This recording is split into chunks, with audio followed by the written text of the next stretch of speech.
حضرت عمر کی شہادت ہے. یہودی بول اٹھا, کافر بول اٹھا, اگر 6 مہینے عمر دنیا میں اور رہتے تو دنیا میں کوئی کافر موجود نہ ہوتا. 6 مہینے. اور جب اس بطل جلیل کا جنازہ اٹھا, اللہ بخاری پڑھیے نا, اللہم ارزقنا شہادت فی سبیلک, اللہ بسترے کی موت نہ دینا, شہادت کی دینا. عمر شہید ہوئے, مسجد نبوی میں نماز پڑھاتے, اور جب جنازہ اٹھا تو مدینے کا پھر پیچھے جو دلیر بچے وہ مولا علی تھے. مولا علی, جناب عمر کا جنازہ اٹھا تو سب سے پہلی ہائے جو نکلی وہ حضرت علی کی زبان سے نکلی, اور حضرت علی کی ساری داڑھی آنسوؤں سے بھر گئی. لوگوں نے کہا کہ علی کیا ہوا؟ فرمانے لگے تم دیکھ نہیں رہے جنازہ کس کا اٹھا ہے, پلٹ کے دیکھو تو صحیح, تم پتہ نہیں ہے کون گیا ہے.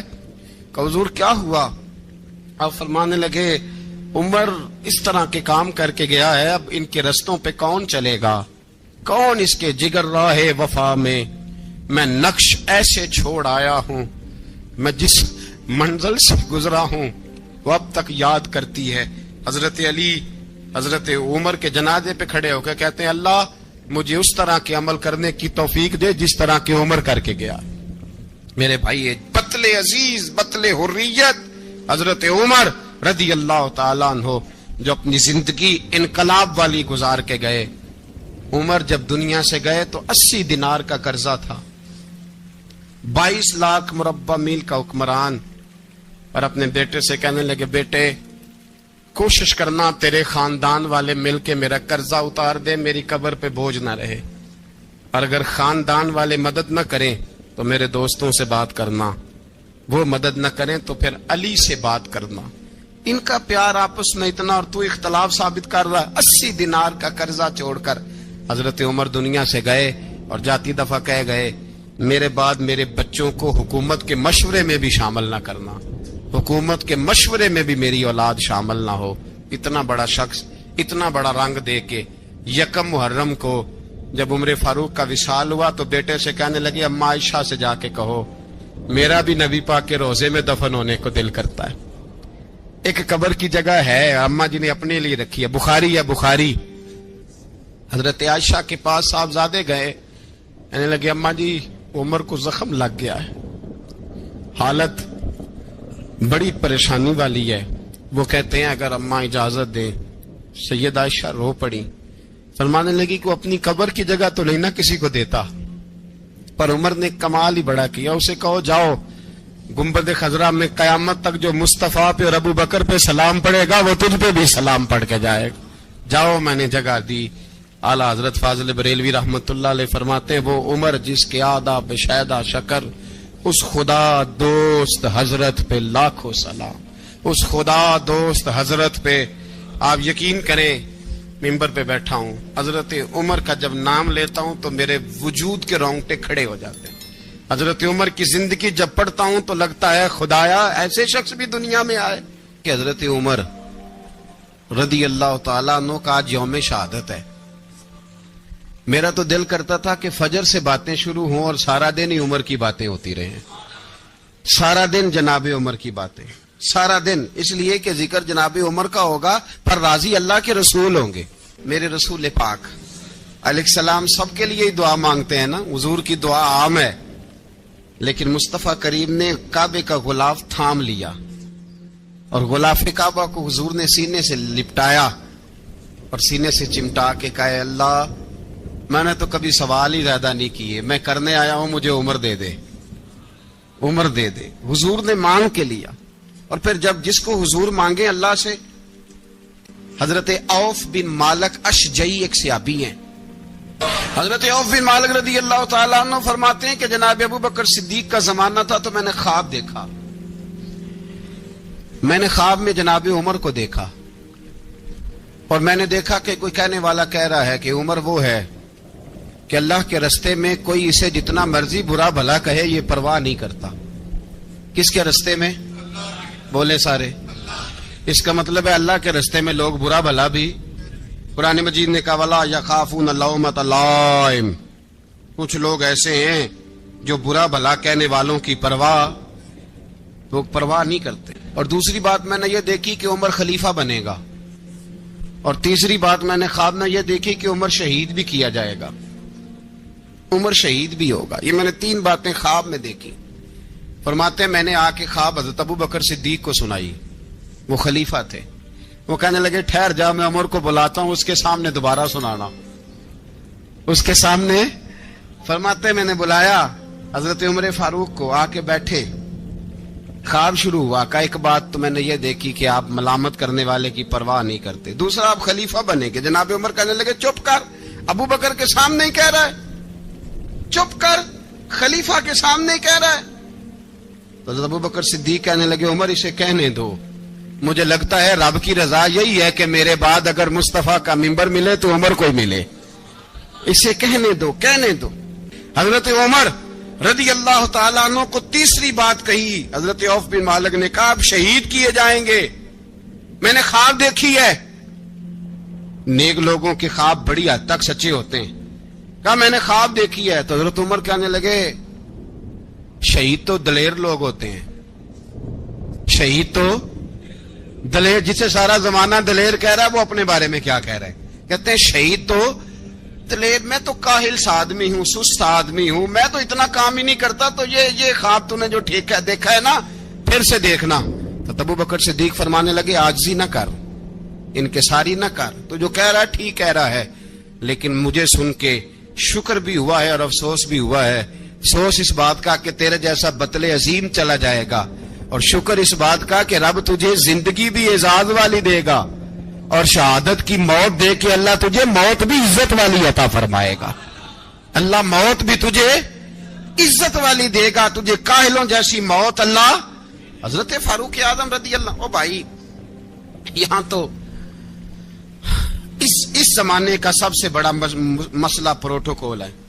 ہم چھوٹے طبقے سے لے کر بڑے سارے پروٹوکول کے قائل ہیں، پر حضرت عمر رضی اللہ تعالی، حضرت عمر کی سادگی اور پھر جناب عمر کی عاجزی، جب انسان اپنے اوپر سوار کر لیتا ہے نا، سوار کر لیتا ہے، میں بدکار پرانا خادم، کسے در ملی نٹ ہوئی، تے واصف یار نے نظر جو کیتی تے واصف ہی ہو۔ میں اکثر سوچتا ہوں حضور نے جہاں بھی کہا نا، فرمایا میرے بعد نبی ہوتے تو خطاب کے بیٹے عمر ہوتے۔ حضور نے فرمایا عمر جس رستے سے جاتا ہے شیطان وہ رستہ بدل جاتا ہے۔ نبی پاک صلی اللہ علیہ وسلم نے فرمایا میرا عمر وہ ہے کہ اس کی زبان پر حق جاری ہے۔ حضور علیہ الصلوۃ والسلام نے فرمایا 950 سال حضرت جبریل میرے عمر کی شان بیان کریں تو ان کی عظمت ختم نہیں ہوتی۔ 950 سال جبریل عظمت بیان کرے تو ختم نہیں ہوتی۔ یہ بات ہے حضرت عمر کی، اور فرمایا عمر ابو بکر کی نیکیوں میں سے ایک نیکی ہے، یہ شان ہے اب عمر فاروق رضی اللہ تعالیٰ عنہ کی۔ حضور نے فرمایا میرے بعد نبی ہوتے تو عمر ہوتے، جس گلی سے عمر آئے شیطان رستہ بدل جائے۔ میرے عمر فاروق کی شان 950 سال بیان ہو تو ختم نہ ہو۔ عمر کی زبان پر اللہ حق بیان کرتا ہے، جو عمر کہتا ہے وہی رب کر دیتا ہے۔ حضور ساری زندگی فضیلتیں بیان کرتے رہے، عمر جواب میں کیا کہتے ہیں؟ کوئی بتائے نا کہ یہ والی حدیثیں کبھی عمر نے بھی روایت کی ہوں کہ حضور نے میرے بارے میں یہ کہا ہے۔ یہ روایتیں وہ روایت نہیں کرتے، ان سے جب لوگ کہتے عمر تیری بڑی بات ہے تو عمر رو پڑتے، کہتے میں تو اونٹ چرانے والے باپ کا بیٹا ہوں، میں تو اونٹ چرانے والے باپ کا بیٹا، اونٹ چرا۔ اس سے آگے عمر گئے ہی نہیں ساری زندگی، اس سے آگے لفظ ہی نہیں ادا کی۔ اور میں تو بھائی اونٹ چرانے والا، میرا باپ تو اونٹ چرایا کرتا تھا، 10 اونٹ تھے، میری ڈیوٹی ہوتی تھی، سنبھالے نہیں جاتے تھے، ابا ڈنڈوں سے مارتا تھا۔ ساری زندگی عمر حج کرنے گئے، ایک خشک تنا کھجور کا عمر فاروق رضی اللہ تعالیٰ عنہ نے اس کو اپنے کلاوے میں لیا، رونے لگے۔ لوگوں نے کہا عمر کیا ہوا؟ فرمانے لگے یہاں میں اونٹ چرایا کرتا تھا، یہاں میں اونٹ چراتا تھا، 10 اونٹ سنبھالے نہیں جاتے تھے۔ دیکھو رسول اللہ کی شان، آج ساری امت چلانے کا طریقہ عطا فرما دیا ہے، ساری نظریے سے پیار۔ یار پیسہ کس کو برا لگتا ہے؟ سارے صحابہ مل کے آئے، کہنے لگے عمر فاروق سے کہنا ہے نبی پاک کے زمانے میں تو ظاہراً غربت تھی، ابو بکر کے دور میں بھی غربت تھی، اب تو بڑا محال ہے۔ عمر سے سفارش کرو کہ عمر نیا کرتا پہنا کرے. ملکوں کے سفیر آتے ہیں, عمر وہی پھٹی پرانی چادر اوڑھ کے اور وہی کئی جگہ پہ پیوند لگے سوٹ پہن کے سفیروں کے سامنے بیٹھ جاتا ہے. عمر کو مشورہ دو, طے ہو گئی بات. سب نے جب مشورہ دے لیا تو سارے کہنے لگے یہ بتاؤ شیر کی مونچھ کو ہاتھ کون لگائے گا؟ کہنا کس نے ہے؟ بندہ بھی تو ڈھونڈو نا. نے کہا جناب میرا یہ خیال ہے کہ مولا علی شیر خدا کہیں گے, کیونکہ جس شخص کی عمر کو سب سے زیادہ حیا کرتے دیکھا وہ شیر خدا مولا علی ہے رضی اللہ تعالی علی کہیں گے. اس لیے کہ جناب علی تو کئی دفعہ جب گفتگو کرتے تھے تو حضرت عمر چپ کر جاتے تھے اور فرماتے تھے علی نہ ہوتا تو میں ہلاک ہو جاتا. تو کہا علی سے کہو. جناب علی شیر خدا کو بلایا. کس کام کے لیے جی؟ اللہ اکبر. یہ ذرا آپ نے اس دور پہ اس بات کو ذرا لاکا جناب ان سے کہیں کہ زیادہ نہیں, ایک کرتا نیا پہن لے. سفیر آتے ہیں, وزیر آتے ہیں تو ایک کرتا نیا پہن لے. حضرت علی کو بلایا. آپ فرمانے لگے کوئی اور بات ہوتی تو میں کہہ دیتا, یہ والی میں نہیں کہہ سکتا. کوئی اور ہوتی تو میں عمر کو کئی دفعہ کہہ دیتا ہوں, جلال میں بھی تو سن, یہ والی میں نہیں کہہ سکتا. میں تمہیں ایک مشورہ دیتا ہوں. کہ وہ کیا؟ کہنے لگے سیدہ عائشہ صدیقہ سے کہو, وہ مومنوں کی ماں ہیں, عمر ٹالے گا نہیں.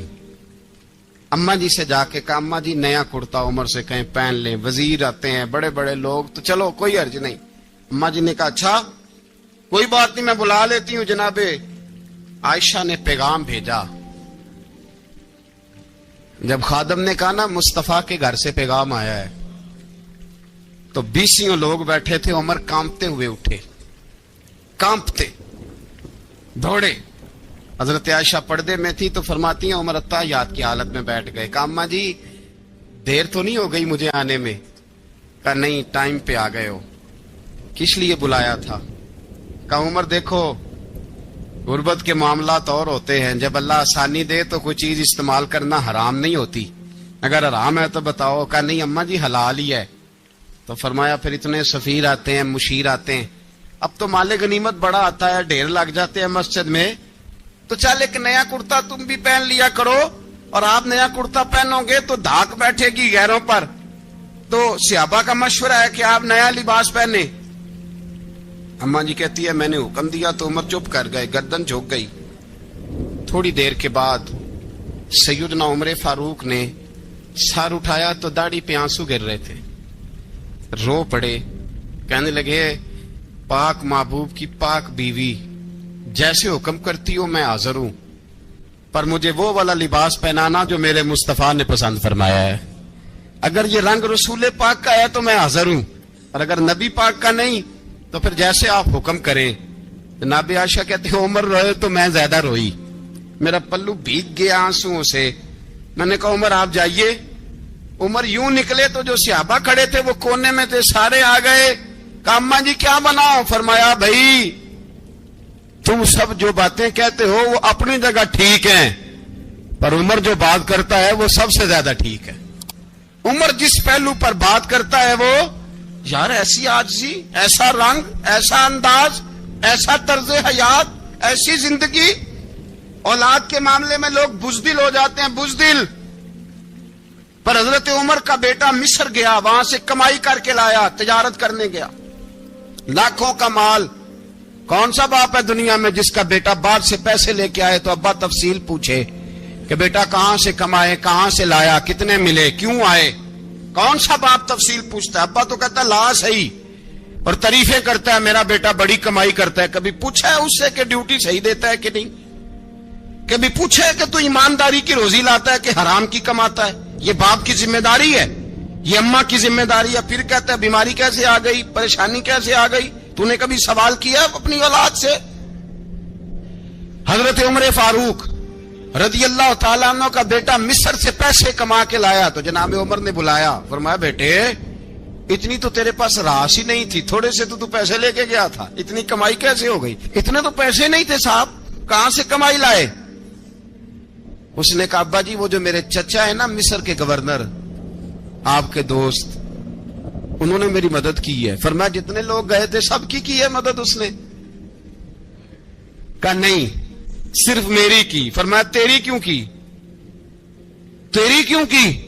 کہا حضور آپ کے دوست ہیں. فرمایا چپ کر. حضور انہوں نے مجھے اتنے پیسے دیے, میں نے کاروبار میں ڈالے تو نفع آیا تو میں ان کی رقم دے کے. فرمایا خاموش ہو جا. باقی جتنے لوگ گئے تھے سب کی مدد کی اس نے؟ کہا نہیں حضور صرف میری کی. فرمایا اس نے تیری مدد نہیں کی, اس نے خلیفہ کے بیٹے کی مدد کی, اس لیے کہ وہ خلیفہ کو اپنے حق میں نرم کر سکے. فرمایا آدھا مال تیرا ہے, آدھا مال غنیمت کا ہے, مال خزانہ کا ہے, مسلمانوں کا ہے, اس لیے کہ تو جو وہاں سے مال کما کے لایا ہے وہ اپنے باپ کے خلیفہ ہونے کی وجہ سے کما کے لایا ہے, لہذا رکھ ادھر. یہاں کہتے ہیں کدھر سے آیا, کیسے آیا, کون سا حساب دیں, کیا کریں. او بھائی حضرت عمر رضی اللہ تعالیٰ عنہ کا اپنی اولاد کے بارے میں یہ رنگ ہے. ایک جنگ سے نا خوشبو آئی, خوشبو بڑی مہنگی ہوتی تھی, عرب میں خوشبو آج بھی بڑی مہنگی ہے, وہ زیادہ استعمال کرتے ہیں. میری باتوں کی سمجھ آ رہی ہے میرے بھائیوں؟ بڑی مہنگی خوشبو تھی. جب وہ خوشبو آئی تو حضرت عمر نے کہا, گھر میں پہلے پہنچی حضرت عمر کے, چونکہ زیادہ عورتیں استعمال کرتی تھی گھر کے اندر خوشبو, مرد بھی لگاتے تھے. حضرت عمر نے اپنی بیوی سے کہا, آپ کی زوجہ تو تھی وہ بڑی خوشبو کو پسند کرتی. حضرت عمر نے اپنی زوجہ سے کہا کہ خوشبو لاؤ, میں نے ایک عورت کی ڈیوٹی لگائی ہے, وہ خوشبو تول کے نا تو حصہ برابر صحابہ میں بانٹ دے گی. تو آپ کی زوجہ کہنے لگی کسی بی بی کی ڈیوٹی لگانے کی کیا ضرورت تھی, میں جو موجود تھی میں بانٹ دیتی ہوں تول کے حصہ برابر. آپ نے فرمایا نہیں تو رہنے دے, فلانی بی بی بانٹے گی. حضور میں نے بھی بانٹنی ہے, میرے پہ کچھ حق ہے؟ آپ نے فرمایا نہیں, تو تفصیل نہ پوچھ, تو خوشبو دے دے, کوئی اور بانٹے گی. خاتون خانہ تھی نا, کہنے لگی نہیں مجھے بھی آج آپ کو بتانا ہی پڑے گا کہ کوئی جو بانٹ سکتی ہے تو میں کیوں نہیں بانٹ سکتی. زوجہ کہتی عمر نے بات کی تو میری چیخیں نکل گئی. حضرت عمر فرمانے لگے جب تو خوشبو بانٹے گی نا تیرے ہاتھوں کو بھی لگے گی, تیرے دوپٹوں کو بھی لگ جائے گی. اگر رب کریم نے مجھ سے سوال پوچھا کہ عمر خوشبو تو مسلمانوں کی تھی, تیری بیوی کے دوپٹے کو کیوں لگ گئی, تو میں اللہ کے حضور کیا جواب دوں گا. اگر اللہ نے یہ سوال کیا کہ تیری بیوی نے کیوں لگائی, وہ تو حصہ تھا مسلمانوں کا, تو نے تیری بیوی نے کیوں لگائی. تو فرمایا میں نہیں چاہتا کہ اللہ کے حضور مجھے اور تجھے باز پرس ہو, لہذا کسی اور کو بانٹنے دے. زوجہ روئی اور تڑپ کے کہنے لگی عمر مجھے لگتا ہے صبح قیامت بھی تیری بیوی ہونے کی وجہ سے اللہ مجھے جنت عطا فرما دے گا, تیری زوجہ ہونے کی برکت سے. بھائی یہ معیار رکھا, خدا کی قسم ایسا شخص تاریخ میں دوبارہ نہیں آیا. اتنا بڑا آدمی, اتنا بڑا شخص, اتنا بڑا آدمی, اور پھر رنگ یہ ہے کہ عمر 22 لاکھ مربع میل کا حکمران, 22 لاکھ, اور کھجور کے درخت کے نیچے مٹی کا ڈھیلا لے کے سو گئے ہیں, پرواہ کوئی نہیں, کوئی مسئلہ ہی نہیں. 2 غلام ساتھ بیٹھے تو ایک روٹی حضرت عمر نے گھر سے منگوائی, تھوڑا سا سرکہ, تو غلام کہنے لگے ہم نے بھی کھانی ہے. فرمایا کوئی حرج نہیں, روٹی کو پیٹ بھر کے کھانا ضروری تو نہیں, 3 حصوں میں بانٹ لیتے. ایک آدمی آیا ہوا تھا مصر کا رہنے والا ملنے کے لیے, اس نے پوچھا عمر کدھر ہے, تو کہا وہ ادھر جاؤ مسجد میں بیٹھے ہوں گے. اور واپس آیا تو کہنے لگا وہاں تو 3 غلام بیٹھے ہیں, ایک روٹی بانٹ کے کھا رہے ہیں, لگتا ہے کئی دنوں سے روٹی نہیں ملی. کہا 3 غلام تو کوئی نہیں, وہاں 2 ہی تھے, تیسرے تو امیر المومنین تھے. اس نے کہا نہیں 3 غلام ہیں, کپڑے بھی ایک طرح کے پہنے ہوئے ہیں, بلکہ 2 کے تو پھر صحیح ہیں, تیسرے کے تو زیادہ ماڑے ہیں. کپڑے بھی ایک طرح کے, کھانا پینا بھی ایک طرح کا, اور ان کا نشست برخاست بھی ایک طرح کی ہے, لہذا کوئی فرق نہیں. حضرت ابو ہریرہ کہتے ہیں میں لے کے آیا, اور جناب عمر کو جب میں نے کچی زمین میں تامت سمیٹ بیٹھے دیکھا تو میں رو پڑا. میں نے اس مصر سے آنے والے کو کہا تو اس کے جلوے دیکھ, اگر اس کی ذات میں اتنا حسن ہے تو محمد عربی کا مقام کیا ہوگا. یہ مقام غور ہے, مقام غور. ایک آدمی کو آپ نے دیکھا آنکھوں سے نابینا ہے اور بھیک مانگ رہا ہے, تو حضرت عمر کو نظر آ گیا. فرمایا کون ہو؟ اس نے کہا میں یہودی ہوں. فرمایا بھیک کیوں مانگتے ہو؟ کہا جب تک تندرست تھا مسلمانوں کو جزیہ دیتا تھا, بوڑھا ہو گیا ہوں کیا کروں. حضرت عمر نے گھوڑے کی پشت پہ بٹھایا, کافر کو گھوڑے کی پشت پہ بٹھایا اور بٹھا کے مدینے لائے. حضرت علی شیر خدا وزیر خزانہ تھے. فرمایا علی اس کا وظیفہ جاری کرو. کہا یہ کون ہے؟ فرمایا یہ یہودی ہے، لیکن یہ ہمیں جزیہ دیتا رہا، بوڑھا ہو گیا بیچارہ، بھیک مانگنے پہ مجبور ہے، ہماری حکومت کے اندر رہتا ہے، اس کا پورا وظیفہ جتنا خرچہ اتنا وظیفہ لگاؤ۔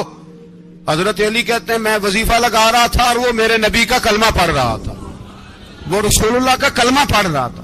یہ مزاج، یہ نہیں کہ کافر۔ حضرت عمر نے گورنروں کو خط لکھے تھے کہ زبردستی کسی کو مسلمان نہیں کرنا، جہاں ان کی عبادت گاہیں بنی ہو گرانی نہیں، کوئی مندر کوئی گرجا ضائع نہیں کرنا، بات دور نکل جائے گی۔ اور میں اپنے مضمون پہ رہتا ہوں، اہل بیت کا پیار اگر سکھایا ہے تو جناب عمر نے سکھایا ہے رضی اللہ تعالی عنہ۔ امام حسن ملنے، آپ یقین کریں میں جب اس واقعہ کو پڑھتا ہوں تو میرا دل جھوم جاتا ہے۔ میں کہتا ہوں یار ڈاڈا ہونا اپنی جگہ پہ، عشق ہونا اپنی جگہ پہ، انسان کا باوقار ہونا اپنی جگہ، جہاں کھڑے ہونا تھا وہاں یہ کھڑے ہوتے تھے، اور جہاں جھکنا تھا وہاں یہ ان لوگوں میں اقبال نے کہا تھا تیری نگاہ ناز سے دونوں مراد پا گئے، عقل غیاب و جستجو، عشق حضور و اضطراب۔ جہاں اگر آیا ہے سامنے کیسر و کسرا تو عمر جیسا دلیر کوئی نہیں، اگر سامنے آیا ایران کا بادشاہ تو عمر جیسا تگڑا کوئی نہیں، اگر آیا ہے سامنے غسان کا بادشاہ تو عمر جیسا عادل کوئی نہیں، لیکن اگر علی کا بیٹا آیا ہے، اگر فاطمہ کے لال پارے آئے ہیں تو پھر فاروق اعظم سے جیسا محب کوئی نہیں، پھر ان سے جیسا پیار کرنے والا کوئی نہیں۔ اندر بیٹھے ہیں جناب عمر، اندر تنہائی میں کچھ وزیروں سے گفتگو ہو رہی ہے، میٹنگیں جاری ہیں۔ آپ کے بیٹے ملنے آئے جناب عبداللہ ابن عمر، ابا جی ملنے آئے، بات ٹھہرو بات کر رہا ہوں، کوئی نہ اندر آئے۔ صاحبزادہ باہر کھڑا ہے، تھوڑی دیر گزری تو امام حسن بھی آ گئے۔ کون آئے؟ آپ کو جو ملے گا امام صاحب کا نام لینے سے، وہ سردار ہیں جنتیوں۔ کون آئے؟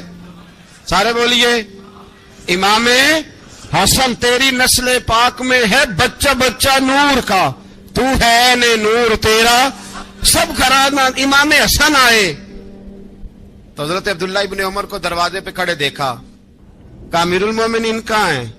کہنے لگے حضرت عمر کے بیٹے۔ کہنے لگے وہ اندر بیٹھے، کچھ میٹنگ ہو رہی ہے اور انہوں نے کہا کوئی اندر نہ آئے، لیکن آپ جانا چاہیں تو چلے جائیں، آپ جانا چاہیں تو، تیری نسل پاک میں ہے بچہ بچہ نور، آپ جانا چاہیں تو چلے جائیں۔ تو انہوں نے کہا جب آپ باہر کھڑے ہیں تو مجھے کوئی اتنا ضروری کام نہیں، اور ابھی زور کی نماز تھوڑی دیر میں ہوگی، میں مسجد میں مل لوں گا امیر المومنین سے۔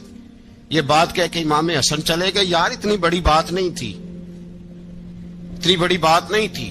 تو میرے استادوں کا بیٹا بھی آئے تو کہا ٹھیک ہے جی وہ سوئے ہوئے ہیں، تو کوئی غرض نہیں یار میں ٹھہر کے آ جاؤں گا، کوئی بڑی بات نہیں تھی، دیکھا جائے تو بڑی بات نہیں تھی، پر بات بہت بڑی تھی اس لیے کہ یہ خالی حسن نہیں، یہ حسن ابن علی ہے، یہ حضرت فاطمہ کے لخت جگر۔ حضرت عمر باہر نکلے، عبداللہ ابن عمر سے پوچھا کوئی آیا تو نہیں؟ تو کہا حضور امام حسن آئے تھے۔ تو کہا پھر شہزادے کو اندر کیوں نہیں بھیجا؟ کہا میں نے کہا تھا۔ وہ کہنے لگے اگر امیر المومنین مصروف ہیں تو میں ظہر میں مل لوں گا۔ حضرت عمر رونے لگے، فرمایا بیٹے تو نے اچھا نہیں کیا۔ پھر مسجد نہیں گئے، سیدھے امام حسن کے دروازے دستک دی، امام حسن باہر آئے، کہا شہزادے آئے تھے تو ملے کیوں نہیں؟ تو امام حسن کہنے لگے حضور آپ کا اپنا بیٹا دروازے پہ کھڑا تھا، آپ کا اپنا بیٹا دروازے پہ کھڑا تھا، اور منع بھی کیا تھا آپ نے تو میں زور میں مل لیتا۔ حضرت امام حسن فرماتے جوش جذبات میں جناب عمر نے سر سے پگڑی اتار دی، جوش جذبات میں کہنے لگے حسن میرے بیٹے کا اور آپ کا کیا مقابلہ؟ کیا اس کی ماں کا نام فاطمہ الزہرا ہے؟ کیا اس کی نانی کا نام خدیجۃ الکبریٰ ہے؟ کیا اس کے نانے کا نام محمد مصطفیٰ ہے؟ آپ کا اور اس کا کیا مقابلہ؟ پھر رو پڑے اور کہنے لگے بیٹے میں مکے کے صحراؤں میں اونٹ چرایا کرتا تھا، یہ جو میرے سر پر عزت کے بال ہیں یہ تیرے نانے کے اگائے ہوئے، میں مکے کے خبردار شہزادے خبردار۔ او بھائی اہل بیت نبوت کے ادب کا رنگ اگر سکھایا ہے تو سیدنا عمر نے سکھایا ہے۔ حضرت فاروق اعظم کے ہاتھ میں تلوار تھی، گھر سے نکلے، کہنے لگے آج میں اس محمد کا خاتمہ کر دوں گا معاذ اللہ، اس نے گھر گھر فساد پیدا کر دیا تلوار لے کے۔ ابو جہل نے نا غصہ دلایا، کہنے لگا مکے میں کوئی سورما نہیں بچا جو مصطفیٰ کو قتل کر دے معاذ اللہ، 100 سن خونٹ ملیں گے جناب عمر کہتے ہیں تلوار پکڑی، اور یہ سویر کی بات ہے، ابھی رات کو نبی پاک کعبے کا غلاف پکڑ کے کہہ رہے تھے اللہم اعز الاسلام باسلام عمر ابن خطاب، یا اللہ اسلام کو عزت دے دے، عمر کو کلمے کی توفیق دے دے۔ رات حضرت عمر کہتے ہیں دن چڑھا تو تلوار لے کے نا میں باہر نکلا، میں نے کہا آج میں چھوڑوں گا نہیں، ہر گھر میں فساد معاذ اللہ، ہر گھر میں لڑائی۔ فرماتے ہیں رستے میں حضرت ارقم بن زید مل گئے، کہنے لگے کدھر جا رہا ہے؟ میں نے کہا آج میں مصطفیٰ کو قتل کروں گا۔ کہنے لگے جا پہلے اپنے گھر کی خبر لے، تو جدھر جا رہے نا ادھر بعد میں جانا، پہلے اپنے گھر کی پہلے خبر لے۔ کہنے لگا میرے گھر کو کیا ہوا؟ کہنے لگے تیری بہن فاطمہ بنت خطاب اور تیرا بہنوئی سعید بن زید دونوں کلمہ پڑھ چکے، جا پہلے اپنے گھر کی خبر لے۔ حضرت عمر فرماتے میں گیا، بڑا غصہ آیا کہ میرے گھر میں آگ لگ گئی، میں سردار مکے کا اتنا سخت گیر آدمی، میرے گھر میں اسلام آ گئے۔ فرماتے میں نے جا کے نا اپنی بہن کے گھر کی طرف رخ کیا، دروازے پہ پہنچا تو میں نے سنا اندر سے آواز آ رہی ہے، قرآن پڑھنے کی آواز آ رہی ہے، قرآن پڑھنے کی۔ فرماتے میں نے دروازے پہ دستک دی، اندر سے آواز آئی کون ہے دروازے پہ؟ میں نے کہا عمر ابن خطاب۔ فرماتے ہیں کہ میرے بہنوئی نے کہا کہ فاطمہ تیرا بھائی بڑا سخت ہے۔ فرماتے ہیں میری بہن نے جلدی سے قرآن کے صفحے لپیٹ کے اوپر رکھ دیے، میرے بھائی جو تھے وہ میرے بہنوئی ایک دروازے کے پیچھے چھپ گئے۔ فرماتے ہیں میری بہن سامنے کھڑی ہے، پیار بھی بڑا تھا، میں نے جاتے ہی کہا کیا کر رہی تھی؟ توجہ ہے آپ کی؟ غلامان محمد جان دینے سے نہیں ڈرتے، یہ سر کٹ جائے یا رہ جائے کچھ پرواہ نہیں کرتے۔ ہمیں لگے کیا کر رہی تھی؟ حضرت فاطمہ خاموش ہے۔ عمر کہتا ہے میں نے ڈانٹ کے بولتی کیوں نہیں، کیا کر رہی تھی؟ میں نے کہا قرآن پڑھ رہی تھی، قرآن پڑھ رہی تھی۔ کہا تجھے پتا نہیں، تجھے میرا پتا نہیں؟ فرمایا سارا ہی پتا ہے۔ کہا تو جانتی نہیں لات و منات کو برا کہتے ہیں؟ فرمایا وہ بات کی باتیں تھی، وہ جاننے نہ جاننے کی باتیں۔ دوستو توجہ، حضرت عمر ابن خطاب فرماتے ہیں کہ بہن اس جلال، اس روب، اس اعتماد سے بولتی تھی کہ میں نے ایک تھپڑ مارا بہن کے منہ پہ، میری بہن ادھر جا کے گری۔ فرماتے ہیں کپڑے چاڑ کے کھڑی ہوئی کہنے لگی عمر ایک تھپڑ نہیں تو 1000 مار، تو 1000 مار، لیکن یہ امید نہ رکھنا کہ میں قرآن چھوڑ جاؤں گی، یہ امید نہ رکھنا میں قرآن چھوڑ جاؤں گی۔ فرماتے ہیں کہ میرے ہاتھ میں تلوار تھی، میں نے دستے کی طرف سے نا، دستے کی سائڈ سے تلوار بہن کو ماری زور زور سے، سر سے خون نکل آیا۔ فرمایا میں اپنے بہنوئی کی بڑی عزت کرتا تھا، میرا بہنوئی پردے سے نکلا بیوی کو بچانے، میں نے زور زور سے 2 تلوار کی پشتیں اس کے سر پہ بھی ماری، خون نکلا، پھر میری بہن آگے ہوئی، پھر مارا۔ ماتے جب خون نکلا نا بہن کا تو میری بہن نے اپنا خون اپنے ہاتھ پہ لگا کے کہا عمر جس ماں باپ کا خون تیری رگوں میں ہے اس کا میری رگوں میں بھی ہے، اسی کا خون میری رگوں میں بھی ہے۔ فرمایا عمر جس باپ کی پشت سے تو ہے میں بھی اسی باپ کی پشت سے ہوں، جس ماں کی چھاتیوں سے دودھ تو نے پیا ہے میں نے بھی اسی ماں کی چھاتیوں سے دودھ۔ توجہ ہے آپ کی؟ میری بات سمجھ میں آ رہی ہے؟ سنیں بات، رسول اکرم صلی اللہ تعالی علیہ وسلم نے فرمایا، حضرت عمر رضی اللہ تعالیٰ عنہ فرماتے ہیں نبی پاک پہ نازل قرآن سنا تو جب میری بہن نے اس جلال کے ساتھ بات کی نا کہ عمر میں بھی اسی باپ کی بیٹی ہوں، میں بھی اسی باپ کی بیٹی ہوں، میں بھی اسی قبیلے کی ہوں، خبردار تو ترشرو ہو کے گالی 1000 دے، یہ وہ نشہ نہیں جسے ترشی اتار دے۔ فرمایا تو چارہ کار ٹیل لگا لیکن تو مجھے اسلام سے ہٹا سکتا؟ حضرت عمر فرماتے ہیں بہن کا جلال دیکھا تو میں ٹھنڈا ہو گیا، بہن کا جلال دیکھا تو میں نے کہا اچھا مجھے دکھاؤ کیا پڑھ رہی تھی، مجھے دکھاؤ ذرا کیا پڑھ رہی تھی۔ فرماتے ہیں میری بہن کہنے لگی تو کافر ہے، انما المشرکون نجس، جا پہلے وضو کر کے آ، جا غسل کر کے آ، جا پہلے نئے کپڑے دھلے ہوئے پہن کے آ، پہلے تیار ہو کے آ۔ حضرت عمر فرماتے ہیں میں تیار ہو کے آیا، میری بہن نے جھولی میں صفحے رکھے، قرآن پڑھے بہن سنے بھائی، اللہ تقدیر بدل دیتا ہے، قرآن پڑھے بہن اور سنے بھائی،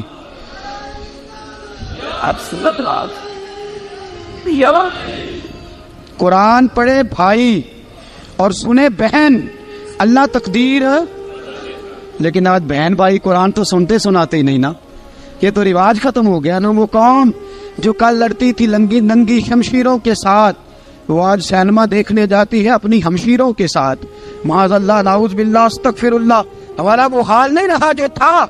حضرت عمر فرماتے ہیں بہن نے قرآن پڑھا، میں نے قرآن سنا، پتہ نہیں قرآن میں کیا لذت سی، میں رو رو کے بے حال ہو گیا. فرماتے ہیں میرے جیسا سخت آدمی، میرے جیسا سخت جو کبھی نہیں رویا تھا، آج قرآن سنا. فَإِذَا سَمِعُوا مَا أُنزِلَ إِلَى الرَّسُولِ تَرَىٰ أَعْيُنَهُمْ، جب قرآن، اللہ کا قرآن پڑھا جاتا ہے جو رسول پہ آیا، تو لوگوں کی آنکھوں کو تم دیکھو گے، ان کی آنکھوں میں آنسو ہوتے ہیں. فرمایا میں رو رو کے بے حال ہو گیا. میری بہن کہنے لگی بھائی کیا پروگرام ہے؟ میں نے کہا مجھے بھی لے چلو، مجھے بھی لے چلو. کہا چلو. فرمانے لگے ذرا ٹھہر جاؤ، میرے نا ہاتھ باندھو رسیوں کے ساتھ، نا میرے ہاتھ پیچھے میرے ہاتھ باندھ لو، گلے میں میری تلوار لٹکا لو. میں مارنے آیا تھا، اب میں مجرم بن کے جانا چاہتا ہوں، مجرم بن کے. اور ہمارے شیخ فرمایا کرتے تھے استاد گرامی، حضرت عمر فرمانے لگے مجھے مارتے مارتے لے کے جاؤ. میں چونکہ مارنے آیا تھا نا مجھے. اور ایک پنجابی کا شاعر کہتا حضرت عمر نے کہا کروں آیا سا مار مکاونے نو، کروں آیا سا مار مکاونے نو، ان مینو مار دے لے چلو. متے عمر دی عمر برباد ہوئے جتھے عمر سوار دے لے چلو. کروں آیا سا مار مکاونے نو، ان مینو مار دے لے چلو. متے عمر دی عمر برباد ہوئے جتھے عمر سوار دے، متے عمر دی عمر برباد ہوئے جتھے عمر سوار دے. فرماتے جب پہنچے نا دار ارقم میں تو دروازے پہ حضرت امیر حمزہ کھڑے تھے. حضرت امیر حمزہ، ایک شخص کہنے لگا حضرت امیر حمزہ سے عمر آ رہا ہے. فرمایا آنے دو. کہا حضور وہ تلوار بھی گلے میں لٹک رہی ہے. فرمایا آنے دو. وہ اگر عمر ہے تو میں بھی امیر حمزہ ہوں، وہ اگر عمر ہے تو انا اشہد اللہ و رسول ہی، میں اللہ رسول کا شعر ہوں، آنے دو. کہا آپ کیا کریں گے؟ کہا ادب ملحوظ رکھے گا تو خاطر سے بٹھائیں گے، نمونہ اس کو ہم خلق محمد کا دکھائیں گے، اگر نیت نہیں اچھی تو میں اس کو قتل کر دوں گا، اسی کی تیغ سے سر کاٹ کے چھاتی پہ دھر دوں گا. میں آنے تو دو، آنے دو عمر کو. حضرت عمر آئے، دروازے میں داخل ہوئے. صحابہ فرماتے ہیں کہ حضور نے شور سنا. فرمایا کون ہے دروازے پہ؟ فرمایا عمر.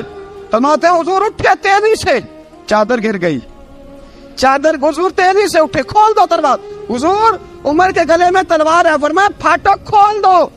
یا رسول اللہ عمر آپ کا دشمن. فرمایا کھولو دروازہ. کہا یا رسول اللہ خطاب کا بیٹا. فرمایا کھولو دروازہ. یا رسول اللہ ابو جہل کا رشت. فرمایا کھولو دروازہ. حضور ماجرا کیا ہے؟ فرمایا وہ اپنے آپ نہیں آیا، میں نے رات اللہ سے دعا مانگی ہے، میں نے مانگ کے لیا ہے، میں نے مانگ کے لیا، وہ اپنے آپ تھوڑا آیا ہے. مانگ. کھولا دروازہ، آنے دو. حضرت عمر جھٹ سے دروازہ کھلا نا، رسول پاک سامنے کھڑے ہو گئے. کیا منظر تھا. ابو بکر فرماتا ہے تمہیں کیا بتائیں کیا منظر تھا. حضرت ارقم فرماتے ہیں تمہیں کیا بتائیں کیا منظر تھا. میرے حبیب کی گردن تنی ہوئی ہے، آنکھوں میں آنسو بھرے ہیں پر نیچے نہیں گرتے. آنسو بھرے ہیں آنکھوں لیکن نیچے ٹپکتے نہیں. میرے رسول پاک آگے بڑھے، عمر کی گردن جھکی ہوئی ہے، عمر اوپر نہیں دیکھتے. حضور آگے بڑھے، جا کے حضرت عمر کا کندھا زور سے ہلایا. فرمایا کیا پروگرام ہے تیرا، کیا ارادہ ہے تیرا، بول. حضرت فاروق اعظم آنکھ یوں اٹھا کے کہنے لگے سونیا بس اب کلمہ پڑھنے کا ارادہ ہے، سونیا کلمہ پڑھنے کا. صحابہ فرماتے ہیں پتہ نہیں کیا ہوا، پتہ نہیں. حضور کا اتنا جوش ہم نے کبھی نہیں دیکھا، نبی پاک کو نعرہ لگاتے ہم نے پہلے کبھی نہیں دیکھا. جب عمر نے کہا نا سونیا کلمہ پڑھنے آیا ہوں، فرماتے ہیں رسول پاک کے جو آنسو بندے ہوئے تھے نا وہ ٹپ سے نیچے گرے اور حضور نے فرمایا اللہ اکبر، اللہ اکبر. فرماتے ہیں حضور نے جب اللہ اکبر کہا تو سارے صحابہ بھی کہنے لگے اللہ اکبر، اللہ اکبر، اللہ اکبر. حضرت عمر فاروق کا عدل اور حضرت فاروق اعظم کا انصاف، اس کو دنیا جانتی بھی ہے، مانتی بھی ہے.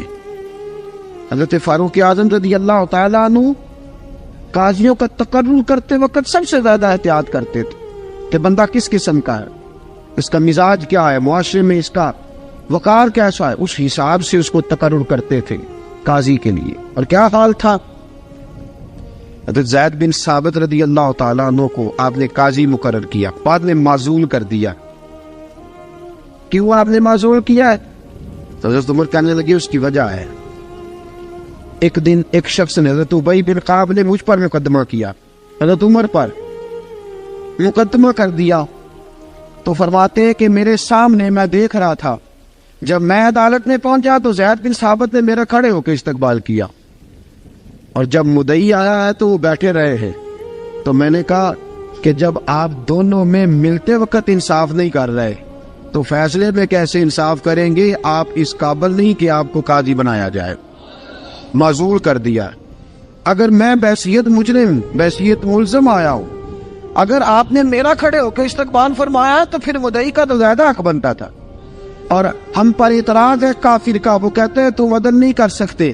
بولا آدمی ہے نا، وہ دیکھتا ہے آج کل کے مسلمانوں کو، آج کل کے مسلمانوں کو دیکھ کے رائے قائم کرتا ہے۔